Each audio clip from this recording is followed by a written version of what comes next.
രാജീവ് പറയുന്ന കേട്ട് കഴിഞ്ഞാൽ തോന്നും ഈ കേരളം എന്ന് പറയുന്നത് അവരുടെ സ്വത്താണെന്ന്. ഞാനും എൻ്റെ പിതാവും ജനിച്ചു വളർന്ന മണ്ണാണത്, അധ്വാനിച്ചുണ്ടാക്കിയ പണമാണത്. ഇന്ന് നമ്മുടെ വ്യവസായ മന്ത്രി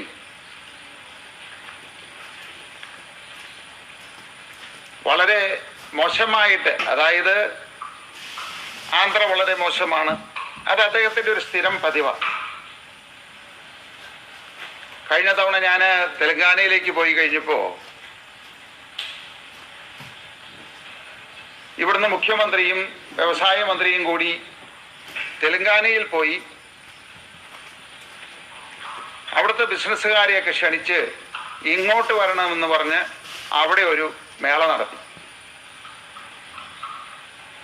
ഒരാൾ പോലും വന്നില്ല, ഒരു രൂപ പോലും വന്നില്ല. ആന്ധ്രയിൽ നിന്ന് മന്ത്രി വന്നു കഴിഞ്ഞപ്പോൾ അദ്ദേഹം ആന്ധ്രക്കെതിരെ തിരിഞ്ഞു. ദാവോസില്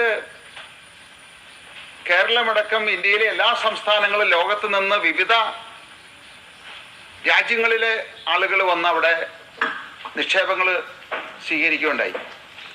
കേരളവും ദാവോസിൽ പോയി ഏതാണ്ട് 10 കോടി മുടക്കി, ഒരു രൂപ പോലും കിട്ടിയില്ല. അവിടെ പോയി സ്വിറ്റ്സർലൻഡ് ചുറ്റിക്കണ്ട് ഇവിടുത്തെ ഉദ്യോഗസ്ഥന്മാരും മന്ത്രിയും ഒക്കെ തിരിച്ചു വന്നു. അപ്പോൾ സ്വന്തം പോരായ്മകൾ മറച്ചു വെക്കാൻ വേണ്ടിയിട്ട്, സ്വന്തം കഴിവില്ലായ്മകൾ മറച്ചു വെക്കാൻ വേണ്ടിയിട്ട് മറ്റുള്ളവരെ കുറ്റം പറയുക, മറ്റുള്ളവരെല്ലാം മോശമാണെന്ന് ചിത്രീകരിക്കുക. ഈ ഇന്ത്യയിൽ കേരള സംസ്ഥാനം ഒഴിച്ച് മഹാരാഷ്ട്രയും ഗുജറാത്തും ആന്ധ്രാപ്രദേശും തെലങ്കാനയും എല്ലാം വളരെ മോശമാണെന്ന് പറഞ്ഞ് ആളുകളെ പിന്തിരിപ്പിക്കുക. നമുക്ക് തോന്നും ഈ കേരളം എന്ന് പറയുന്നത് ചില ആളുകളുടെ ഒരു സ്വത്താണെന്ന്. നമ്മളൊക്കെ ഇവിടെ കേരളത്തിൽ വന്നിട്ട് അവര് തന്ന അല്ലെങ്കിൽ തീറെഴുതി മേടിച്ച് വ്യവസായം നടത്തുന്ന മാതിരിയാ. ഈ കേരളം എന്ന് പറയുന്ന ഇന്ത്യ രാജ്യത്തെ ഒരു സംസ്ഥാനമാണ്.